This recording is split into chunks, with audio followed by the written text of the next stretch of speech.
আসসালামু আলাইকুম। রূপাঞ্জলের পক্ষ থেকে আপনাদের সবাইকে স্বাগতম।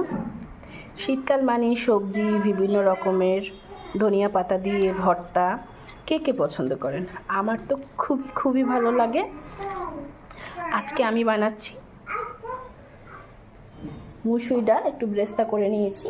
এখানে আছে গাঠি, এই যে, আর হচ্ছে ভর্তা বানানোর সকল উপকরণ। সরিষার তেল, পাশে একটু বাবুর খাবার রেখেছি। যাই হোক, পাপা, হ্যাঁ, পাপার সাথে পরে কথা বলবো, নিয়ে যাও এখন। আমার বোন জামাই ফোন করেছে, এখন এসে আমার ছোট ছেলে বলতে আছে মাম্মি পাপা। এই যে, এখন আমি সরিষার তেল দিয়ে দিব।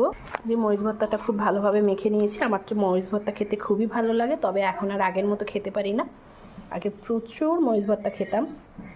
এবার আমি এখানে ডালগুলোকে মেখে নিব। যেহেতু ডালের সাথে ব্রেস্তা আছে, তাই আমি কম পেঁয়াজ দিয়েছি। তার দরকার হলে এখানে পেঁয়াজ কাটা আছে অনেক, এখান থেকে একটু নিয়ে দিয়ে দেব। তো এখানে আমি ভর্তাটাকে খুব ভালোভাবে মেখে নিচ্ছি।